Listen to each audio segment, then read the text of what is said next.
Tidak disahkan untuk keluar. Sebenarnya ide BOP itu ide yang bagus. Siapapun upaya kita untuk perdamaian selalu baik. Cuma kita harus melihat prakteknya bagaimana. Jangan kita baru bikin BOP tapi baru 1 minggu sudah menyerang berperang dengan negara lain. Jadi makna BOP itu menjadi bertentangan dengan niatnya. Jadi kita penting apabila menjalankan misinya sesuai dengan awalnya. Izin tadi kan, Assalamualaikum warahmatullahi wabarakatuh. Saya Meldi dari saya izin tadi kan dibahas soal kebijakan yang diambil dari pemerintah. Salah satunya yang sekarang ini lagi ramai dibahas soal keputusan Presiden Prabowo bergabung dengan BOP, sort of peace. Baru-baru ini banyak desakan untuk pemerintah untuk meminta mengundurkan diri gitu, keluar dari BOP. Kalau menurut Pak JK sendiri seperti apa BOP tersebut? tidak disahkan untuk keluar. Sebenarnya ide BOP itu ide yang bagus. Siapapun upaya kita untuk perdamaian selalu baik. Cuma kita harus melihat prakteknya bagaimana.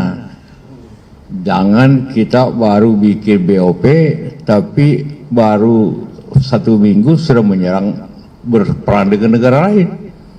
Jadi makna BOP itu menjadi bertentangan dengan niatnya. Jadi kita penting apabila menjalankan misinya sesuai dengan awalnya, tapi kenyataannya tidak, kan? Jadi memang perlu koreksi tentang BOP itu. Satu lagi ada? Cukup. Sudah. Oke. Pak, Oh, ayo. kan ini ramai soal krisis minyak gitu ya. Nah, terus dari Pak Bahlil itu juga bilang kalau memang cadangan 23 hari itu memang dari sebelum-sebelumnya memang seperti itu. Nah, Pak JK sendiri selama berada di pemerintahan, ini bagaimana sih Pak terkait dengan menghadapi krisis minyak ini? Cadangan minyak kan dengan 23 hari. Iya, memang sejak dulu kapasitas kita, cadangan itu kan perlu kapasitas untuk penyimpanan.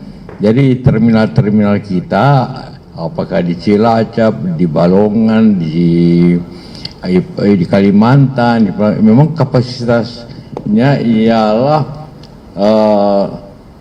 lebih untuk 21 hari, artinya kita butuh ya tentu berapa juta barel itu kan ya, karena tiap hari kita dibutuhkan itu 1,5 juta barel per hari. Artinya kapasitasnya itu memang kita hanya 30 juta barel kapasitas penyimpanan kita. Bukan kita tidak mau, karena itu maka dengan harapan kan ada Singapura yang punya terminal juga lebih cepat, Timur Tengah bisa. Cuma dalam keadaan perang begini ini masalah bahwa kita ambil di Timur Tengah tentu sudah sulit.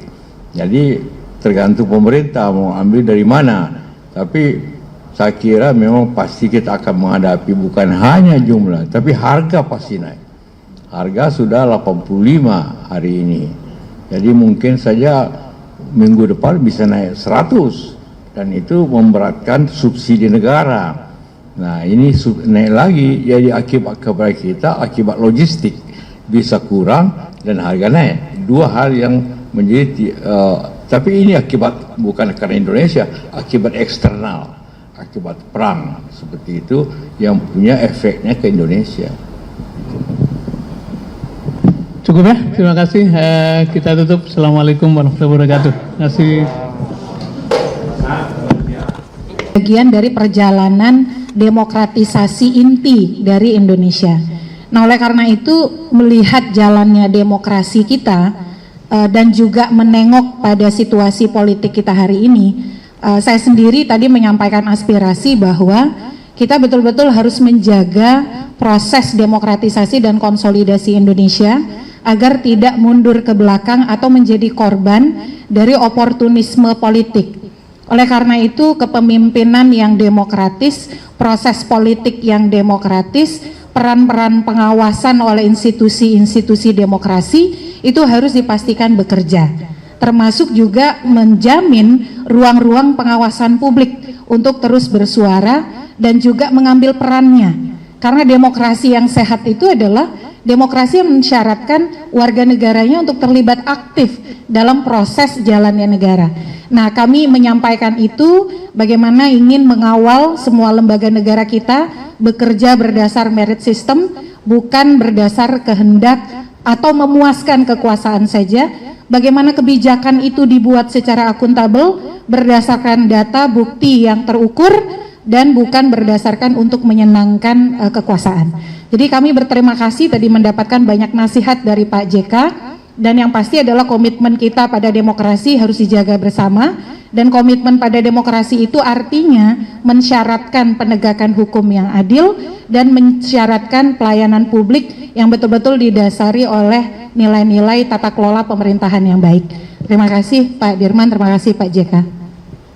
Ya, sebagai penutup, jadi diskusi siang ini sebetulnya mendorong adanya diskusi lintas generasi yang ingin membahas terkait dengan isu-isu kenegaraan, mengingat berbagai macam problematika maupun eskalasi isu yang mungkin terjadi berbagai sektor, yang mendorong seluruh sektor fungsi-fungsi masyarakat bisa bersama-sama berkolaborasi membahas hal ini secara konkret. Kira-kira apa saja yang bisa dilakukan oleh setiap sektor tersebut. Dan tadi seperti yang tadi disampaikan, ini seperti diskusi berbasis moralitas karena memang saat ini sangat dibutuhkan di saat kondisi dunia sangat membutuhkan isu-isu morality untuk menjadi dasar dari setiap kebijakan. Jadi ini semua menjadi hub agar kita bisa memiliki banyak safe place